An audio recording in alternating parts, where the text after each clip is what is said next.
سهار مو هم په خوښۍ او خوشحالۍ سره پیل کړی وي. ګرانو لیدونکو د تیر په څیر بیا هم نننیو ورځپاڼو ته د کتنې خپرونه مو پیل کړه په دې هیله چې راسره ملګري اوسئ. پښتو تلویزیون قدرمنو لیدونکو زما سلامونه او ښې چارې هم ومنئ. څښتن تعالی دې وکړي چې د ژوند په چارو کې بریالي اوسئ. نو نیازی صاحب که دې خوښ زه به راواخت دغه ځینې ورځپاڼې چې موږ په واک کې لرو مهرباني سره دا به ګرانو لیدونکو ته ولولو. خدمتګار قدرمنو لیدونکو دا غټ څه لیکونه خپاره کړي وی د طالبانو په مشرتابه کې درد راغلی. طالبان د سولې که د واک په لټه کې د بهرنیو ځواکونو وتل د افغانانو لاسته راوړنې ګواښي. افغانان له طالبانو ډاریږي که له کورنۍ جګړې د برېښنایي تذکرو د ویش لړۍ ورځ تر بلې غځېږي. خمینی وی هم فیسبوک ته مخه وکړه. روسیه خپلې اندېښنې په سر اخیستې او موږ د عطا محمد نور د وړاندیز هرکلی کوو. دا سرلیکونه یې خپاره کړي دي. سرلیکنه یې هم خپاره کړي. نیازی صاحب وایي طالبان د سولې که د واک په لټه کې. دا ګرانو لیدونکو سره شریک کړو. طالبان غواړي له امریکا سره د معاملې له لارې افغان دولت ورته وسپارل شي.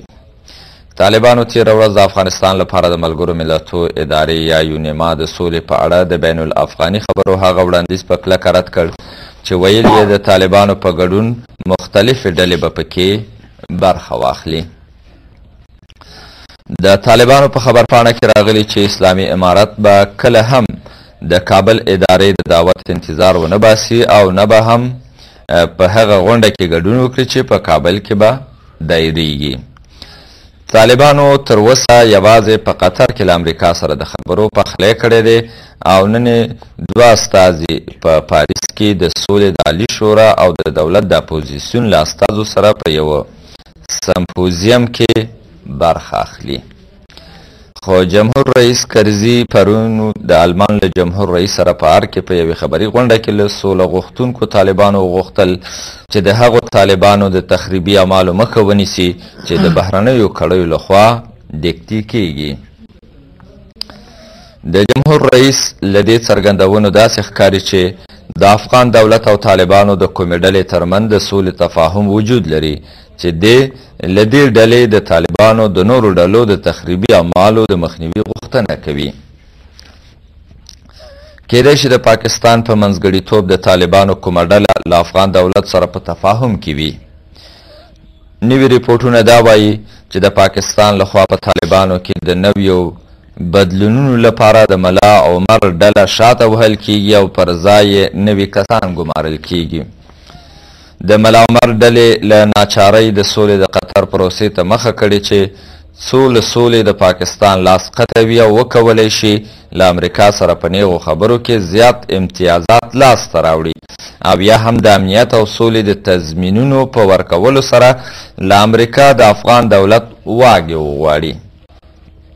چې دا د خدمتګار سرلیکنه وه چې په خپله دې ګڼه کې خپره کړې ده.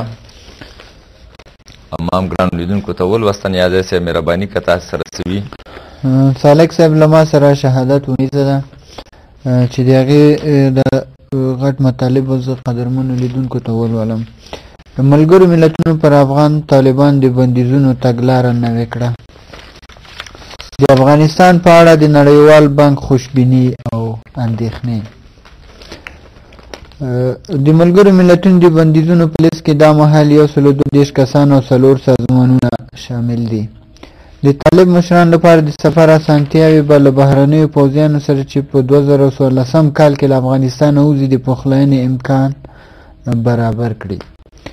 کابل د ملګرو ملتونو امنیت شورا پر افغان طالبان د بندیزونو تګلاره پرون نوې کړه او داسې بدلونونه یې پکې راوستل چې له مخې په ټول لیست کې شامل طالب مشران کولی شي د سولې په خبرو اترو کې د ګډون لپاره په اسانۍ سره بهر ته سفر وکړي. د ملګرو ملتونو د بندیزونو په لیست کې دا مهال 132 کسان او 4 سازمانونه شامل دي. په امنیت شورا کې د ډیپلوماتانو هیله څرګنده کړې چې دې کسانو لپاره د سفر اسانتیا به له بهرنیو پوځیانو سره چې په 2014 کال کې له افغانستانه وځي د وسلوالو طالبانو د سولې او پخلاینې امکانات برابر کړي. پریکړه لیک له ملګرو له افغان حکومت څخه غواړي چې د سولې لالي شورا سره به په نږدې همکارۍ د امنیت شورا د بندیزونو کمیټې ته د هغو کسانو د نومونو لیست ورکړي چې د دوی د پخلاینې او سولې د پروګرام د ملاتړ په غونډه کې د ګډون په مقصد ځانګړي سیمو ته د هغوی د سفر اړتیا تاییدوي. نیازی صاحب خدمتګار یوه لیکنه خپره کړې ده، وایي د جنګي جنایتکارانو نه محاکمه په خپله جنایت دی. په افغانستان کې د ښاغلي کرزي د واکمنۍ د رامنځته کېدو له پیله تر دې مهاله په بېلابېلو وختونو کې د افغانستان د بشري حقونو خپلواک کمیسیون لخوا د جوړ شوي لیست له مخې په هیواد کې د وروستیو لسیزو د جګړو په بهیر کې په جنایتونو، تورنو او ککړو کسانو د محاکمه کېدو خبره زور واخلي او له لنډې مودې وروسته بیرته سړه شي. اوس تازه بیا دا خبره د ولسي او مشرانو جرګو ځینې غړو لخوا رابرسېره او لا د بېلابېلو نظرونو په ګرداب کې چورلي.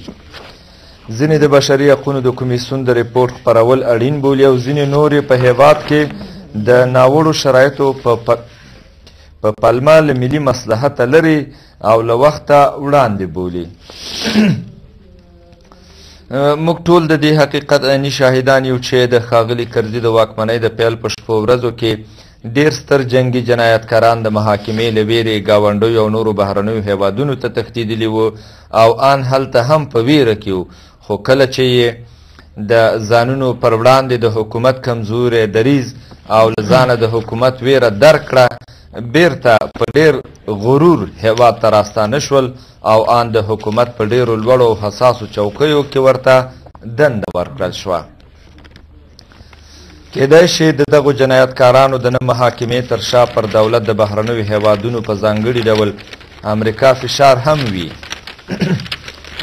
خو په هره توګه چې و دولت په ډېر مناسب وخت کې د دغو جنایتکارانو د محاکمې چانس له لاسه ورکړ او په اصطلاح په لوی لاسې مارانو ته په خپل نستوړي کې ځای ورکړ.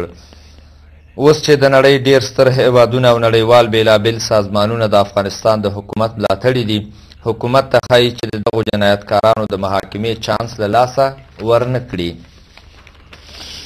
دا سمه خبره ده چې حکومت په ځانګړي ډول جمهور رئیس کرزی د مصلحت له مخې یا که ښکاره ووایو د هغوی د مخالفت او له امله یې حکومت ته د سرخوږي زیږولو له ویرې د هغوی محاکمه ځنډولې ده، خو ښاغلی کرزی نه باید د خپل ځان ساتنې او خپل حکومت د دوام لپاره د حکومت په خېټه کې هغه ښاماران تغذیه کړي چې په راتلونکي کې او په ځانګړي ډول له 2014 زیږدیز کال وروسته کله چې بهرني ځواکونه له افغانستان څخه وځي، بیا زموږ د بېوزلو هیوادوالو په سوو غوښو غاښونه ولګوي او له دې لارې بیا د سترو جنایتونو د ترسره کولو لپاره ځانونه تغذیه او د تیر په څیر د سترو ناورینونو سبب وګرځي. که حکومت د هر دلیل له مخې د دغو جنایتکارانو له محاکمې ځان وباسي، نو بیا خو د نړیوالو قوانینو له مخې د بشري حقونو نړیوال سازمان، حاک محکمې او نورو نړیوالو سازمانونو دنده او مسؤلیت دی چې په دې اړه پر دولت د فشار اچولو له لارې په نړیواله کچه د یاد شوو جنایتکارانو محاکمې ته لاره هواره کړي. له دې پرته به په نږدې راتلونکي کې د دغو جنایتکارانو له لاسه بیا زموږ د بېوزلو هیوادوالو ژوند له هره اړخه له سترو ګواښونو او تیریو سره مخ شي چې دا په خپله په لوی لاس جنایت ته لار هوارول او په خپله اصل کې دا یو جنایت دی. چې دا د خدمتګار لیکنه وه نیازی صاحب چې ګرانو لیدونکو ستا مې ولوسته. همداسې سالک صاحب شهادت سرمقاله هم خپره کړې ده. اقتدار ته رسیدو لپاره د قانوني لاره غوره کړې شي، نه شخصي مصلحتونه. په دې وروستیو کې د طالب مشرانو شمالي ټلوال د مشرانو ترمنځ د خبرو اترو لیدو کتو اوازې ګرمې شوې دي او دواړه لوري د خپل لیدو کتو خبرو اتر ترسره کېدو تایید هم کړی دی. دغه لیدنې کتنې که یو لوري د سولې د ټینګښت لپاره د ولس هیلې زیاتې کړي دي، خو بل لوري دا اندېښنه هم پیدا کړې ده چې هسې نه دغه لیدنې کتنې د قدرت او اقتدار د ویش لپاره ترسره شوي وي چې په افغانستان کې د څو محدودو او ځانګړو اشخاصو واکمنۍ ټینګ او بیچاره ولس د دوی د ظلم او انحصار غوښتنې په ژرنده کېدل شي. په هېواد کې د څو محدودو ډلو ټپلو واکمني د افغانستان مشکل نشي حلولی. که حلولی شي نو افغانستان به له دغه هلاکونکي او بوږنونکي حالات سره نه و مخامخ کړی. نو ځکه د عقل او منطق دا غوښتنه ده چې پر دې اساس او اصولو کې کرخو کار وشي چې د افغانستان ولس د څو محدودو اشخاصو له ملک الطوایفي او انحصار غوښتنې څخه خلاص او ولس د خپلو مستقیمو ارواو په نتیجه کې د خپلې خوښۍ او داسې نمایندګان وټاکي چې سبا ته د هغوی احتساب وکړی شي. له ولس هېواد او خپل دین سره د اخلاص او مینې غوښتنه دا ده چې خپل شخصي ګټې هغومره په هره بڼه چې د هېواد له مجموعي ګټو قربان کړی شي او له ټولو هغو اقداماتو څخه ډډه وکړی شي چې ګران هېواد ته زیان رسوي. تیر تاریخ په دې واقعیت ګواهي ورکوي چې یوازې هغه ولسونه او قومونه د پرمختللي هوسا ژوند خاوندان شوي دي چې هغوی خپل مادي او معنوي استعدادونه د خپلې خاورې او ولس لپاره وقف کړي دي او په سلو کې سل کوښښ کړی چې هېواد د ژوند په هر ډګر کې ترقي وکړي. زموږ هېوادوال هم د نورو خوشحالو